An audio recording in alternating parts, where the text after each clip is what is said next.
Liela daļa Vidzimes augstskolas studentu pazīst basketbola klubu Vidzimes augstskolā Valmiergās, bet vai tu zini, kas stāv aiz visām afišām, konkursiem, video apskatiem un daudz kā citu? Šodien tu par viņiem uzzināsi.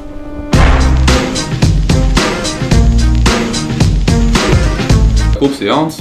Es sākotnēji biju kā spēlētājs, kurš spēlēja augstskolas komandā.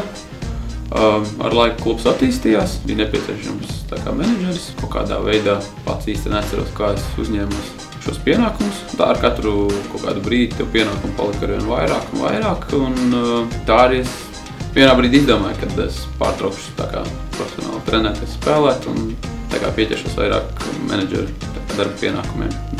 Tā es esmu te pagaidām joprojām.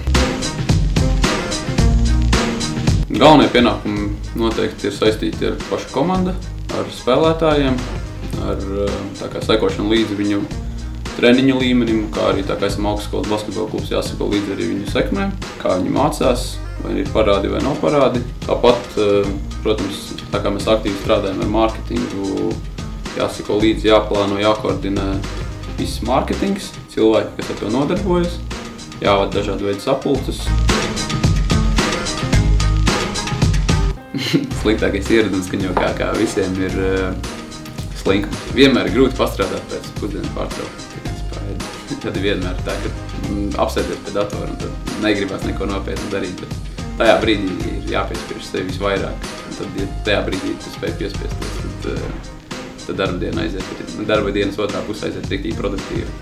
Bet tas slinkums kaut kādā veidā. Reizēm no rīta gribās kādu 20 minūtes ilgāk pagulēt pēc modinātāja, ko es savā darbā nenovēlētu par jaunākajiem ienaidniekam. Gan jau strādāt ar Normandu Lišiku.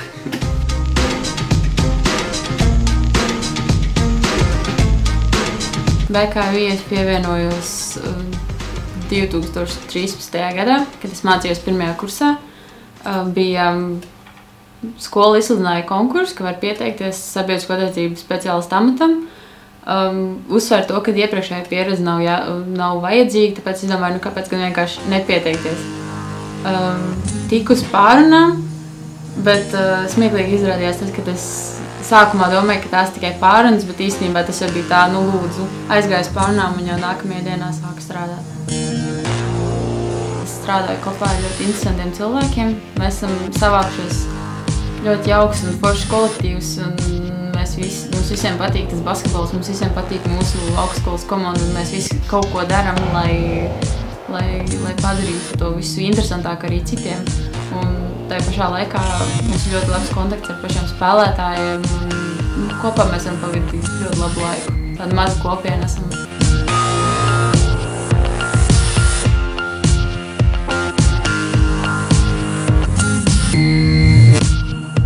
Es domāju, grūtākais ir tas, pirms vispār pievienojos BKV-ā, es biju tāds uz katru spēli biju tāds diezgan kvēls fans, bļaustījos un tā, un man pašlaik personīgi grūtākais ir sēdēt pie galdiņa un principā bez emocijām skatīties spēli.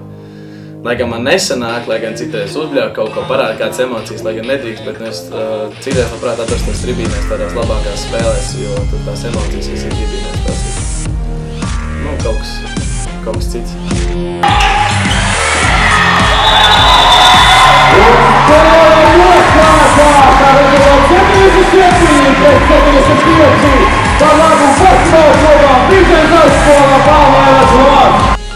Mani visu laiku sēž iekšā tā mazā kristiāta, kas saka, ka tev ir jāpierāda sevi un jāparāda sevi no vislabākās puses. Un tieši grūtākais ir tas, ka es sev spiežu darīt ļoti daudz un pēc tam arī pārdzīvoju, ja kaut kas nesanāk tā, kā gribētos un tā.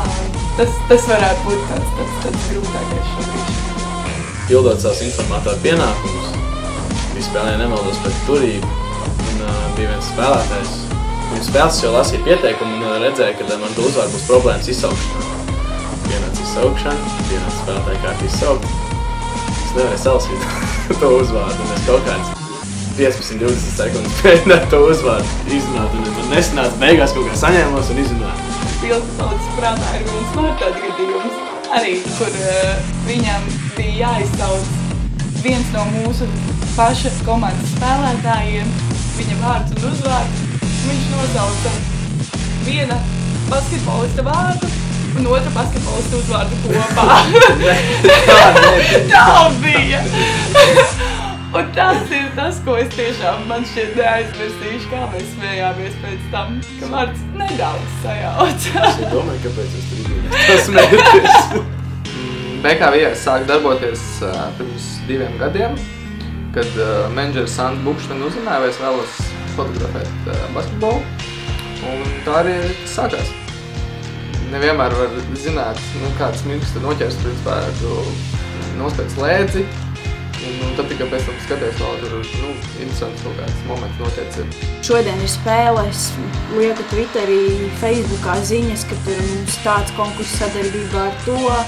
Un vispār, lieku nākat uz spēli, izlieku afišas, tā visu laiku uzturu to, sakaru ar mūsu mērķa auditorijām. Grūtākais manā darbā noteikti ir domāt jaunas idejas, kas vēl nekur nav izmantotas, un pārsist to latiņu, kas ir bijusi iepriekš.